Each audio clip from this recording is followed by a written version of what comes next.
अध्याय 31 दशम महाविद्या का विवरण। श्रीपाद राजम शरणम प्रपद्ये। हम प्रतिदिन सायं संध्या के समय श्रीपाद प्रभु की आज्ञा से कृष्णा नदी को पार करके किनारे आकर वहीं पर रात्रि के समय वास्तव्य करते थे।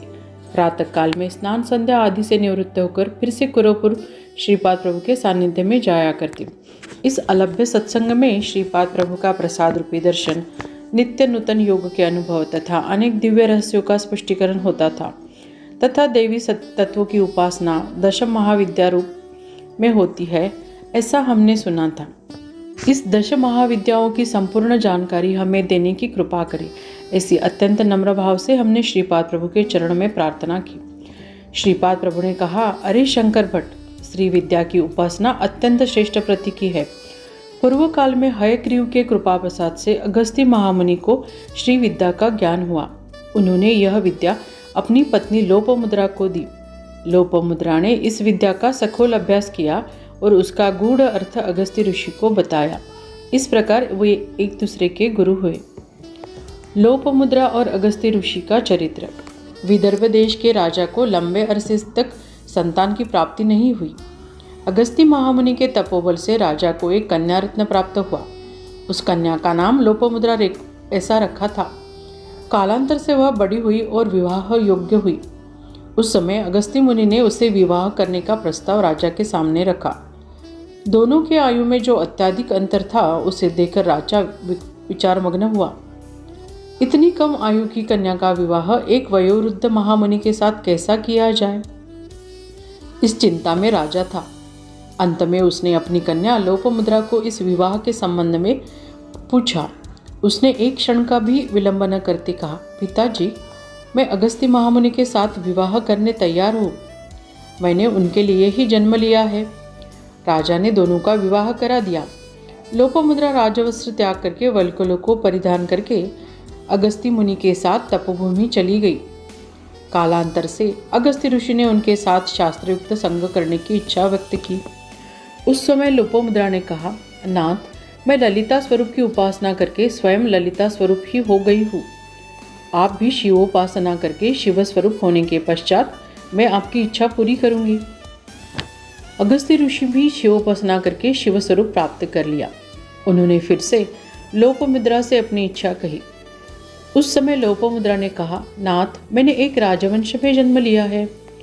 क्षत्रियों को शोभायमान हो ऐसे रेशमी वस्त्र, धन, आभूषण, सुगंधित द्रव्य आदि भोग वस्तु के बिना मुझसे संग करना योग्य नहीं। आप सारी वस्तुओं को संचय करके तथा अपने स्वयं के लिए रेशमी जरी वाले वस्त्र लाए। इन सारी वस्तुओं को लाने के पश्चात ही मैं आपकी इच्छा पूरी करूंगी। धन संपादन करने के लिए अगस्त्य मुनि इल्वसु नाम के एक राक्षस के पास गए। उसे अपनी माया शक्ति से अपना बनाकर उसके द्वारा धन, आभूषण, वस्त्र आदि लेकर लोपमुद्रा के पास आए और पत्नी की इच्छा पूर्ति की। यथाकाल उन्हें उत्तम संतान की प्राप्ति हुई। एक बार अगस्त्य मुनि ने अपने तपोबल से समस्त समुद्र का जल अपने कमंडलू में भर दिया था। उसे वो पी गए थे। इन्हीं अगस्त्य मुनि ने विंध्याचल पर्वत का गर्भहरण किया था। अभी भी दक्षिण भारत में लोग अगस्त्य मुनि को एक महान सिद्ध पुरुष मानते हैं।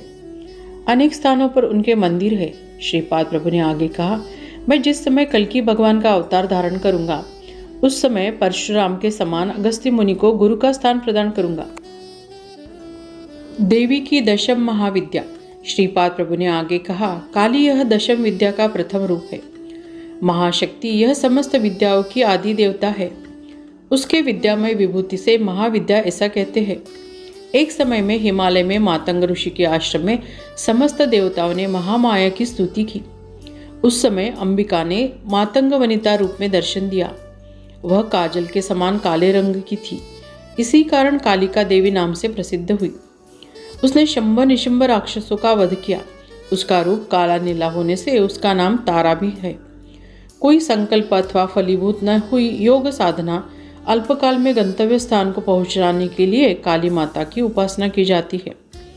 इस साधना काल में साधक के अंग का भयंकर दाह होता है, उसे सहना होता है। दशम महाविद्या का दूसरा रूप है तारा देवी का।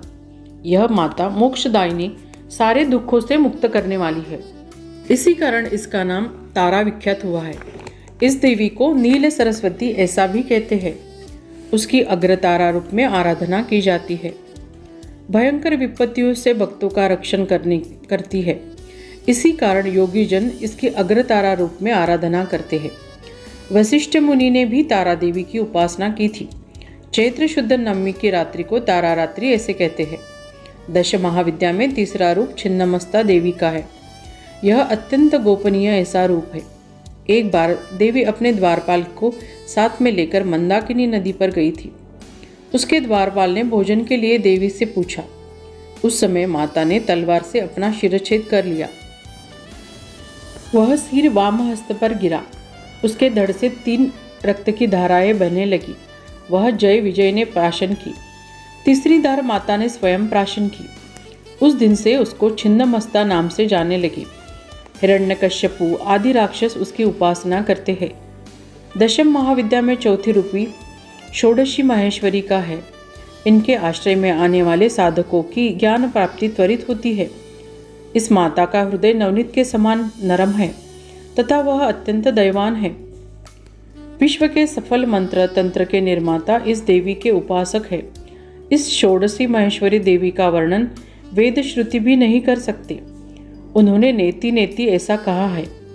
यह प्रसन्न वदना माता भक्तों के सफल मनोरथ पूरे करती है। इस भगवती की उपासना करने से भोग और मोक्ष दोनों की प्राप्ति होती है। दश महाविद्या का 5वां रूप देवी भुवनेश्वरी का है। सत्यकोटि महामंत्र इस देवी के उपासक है। इस देवी के पास काली माता तत्व से कमला तत्व तक 10 अवस्थाएं होती है। उसमें से अव्यक्त भुवनेश्वरी व्यक्त होकर ब्रह्मांड रूप धारण कर सकती है। प्रलय काल में कमला तत्व से अर्थात व्यक्त संसार से क्रम क्रम से लय पाकर काली देवता इस मूल रूप में बदलती है। इसी कारण इसे काल की जन्म क्षत्री ऐसा कहा जाता है। दशम विद्या का 6वां रूप त्रिपुर भैरवी का है। महाकाल को शांत करने का सामर्थ्य रखने वाली इस शक्ति रूपी को त्रिपुर भैरवी ऐसा कहते हैं। ये त्रिपुर भैरवी नरसिंह भगवान की अभिन्न शक्ति है, ऐसा शास्त्रों में कहा गया है। सृष्टि में परिवर्तन की प्रक्रिया निरंतर चलती रहती है। इस प्रक्रिया में आकर्षण तथा विकर्षण ये मूल कारण स्वरूप है। यह प्रतिक्षण होने वाली क्रिया है। इस त्रिपुर भैरवी का रात्रि का नाम काल रात्रि और भैरव का नाम काल भैरव है।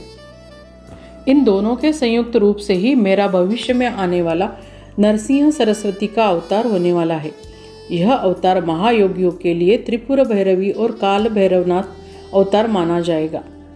दश महाविद्या का 7वां रूप धूम्रावती देवी का है। यह धूम्रावती उग्रतारा ही है। इस देवी की शरण लेने से साधकों के सारे दुख संकट नष्ट हो जाते हैं। माता की कृपा से सफल संपदा प्राप्त होती है। दश महाविद्या का 8वां रूप बगलामुखी देवी का है। ऐहिक पारलौकिक तथा शत्रु के शमन के लिए इस देवी की आराधना करते हैं। विष्णु भगवान और परशुराम इस देवी के भक्त हैं।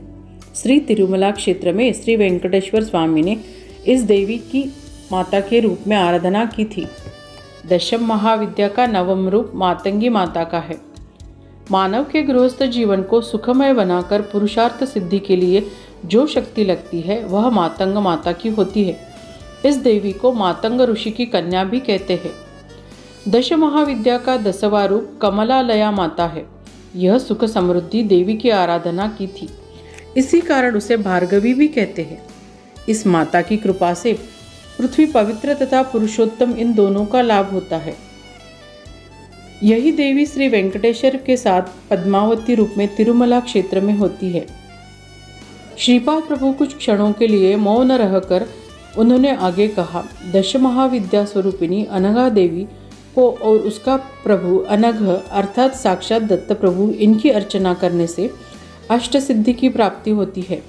प्रतिमास कृष्ण अष्टमी को अनघाष्टमी मानकर अनघा माता की पूजा अर्चा करनी चाहिए। इस तुम्हारी आराधना से सारी मनोकामनाएं पूरी होती है। श्रीपाद प्रभु ने आगे कहा, अरे शंकर भट्ट, तुमने रचना किया हुआ श्रीपाद श्रीवल्लभ चरित्रामृत का पारायण करके आने वाली शुक्ल अथवा कृष्ण अष्टमी को अनघा अष्टमी का व्रत करके 11 गृहस्थों को भोजन करावे, अर्थात उन्हें पर्याप्त हो इतने अन्न धान्य का दान करे। ऐसे पारायण तथा अन्नदान करने से इच्छित फल की प्राप्ति होती है। चरित्रामृत के पारायण का महिमा। श्रीपाद प्रभु ने आगे कहा, श्री चरित्रामृत यह केवल एक ग्रंथ है ऐसा मानना नहीं, यह एक सजीव महाचैतन्य का प्रवाह है। तुम इसका एक पारायण करते समय इसके प्रत्येक अक्षर की शक्ति मेरे चैतन्य में प्रवाहित होती है। तुम्हें बिना ध्यान में आए हुए मुझसे भाव संबंध जुड़ता है। इसी कारण तुम्हारी धर्मबद्ध इच्छाएं मेरी कृपा से पूरी होती है। इस ग्रंथराज को तुम्हारे घर के पूजा मंदिर में केवल रखने से उसमें से शुभप्रद स्पंदनें निकलती है। यह स्पंदनें दुष्ट शक्तियों को दुर्दैव लाने वाले शक्ति को मार भगाती है। श्रीपाद श्रीवल्लभ चरित्रामृत की जानकर अथवा अनजाने में यदि कोई निंदा की तो उस निंदा करने वाले व्यक्ति का पूर्व पुण्य फल धर्म देवता ले लेते हैं, उसे योग्य ऐसे जीवों में बांट देते हैं। इस प्रकार श्रद्धावान गरीब भक्त भाग्यवंत होते हैं और अश्रद्धावान व्यक्ति गरीब होता है। यह अक्षर सत्य ग्रंथ है, इसका प्रमाण स्वयं ग्रंथ ही है। जिज्ञासु लोग इसकी परीक्षा ले सकते हैं। मन में कोई इच्छा रखकर भी इस ग्रंथ का पारायण किया तो कुछ आक्षेप नहीं है। अपना स्वयं का जीवन शुद्ध करने के लिए अत्यंत श्रद्धा तथा भक्तिभाव से इस ग्रंथ का पठन करें। फलश्रुति विद्या तथा ऐश्वर्य की प्राप्ति के लिए श्रीपाद श्रीवल्लभ प्रभु की जय। श्री गुरुदेव दत्त। श्री गुरुदेव दत्त। यह अध्याय संपूर्ण श्रीपाद श्रीवल्लभ चरित्र से लिया गया है। कलियुग के प्रवास से धर्म ग्रंथ पठन के लिए समय अभाव है। अभी श्रीपाद श्रीवल्लभ चरित्र संक्षिप्त भी उपलब्ध है। आप इसे पठन करके प्रभु का आशीर्वचन प्राप्त कर सकते हैं।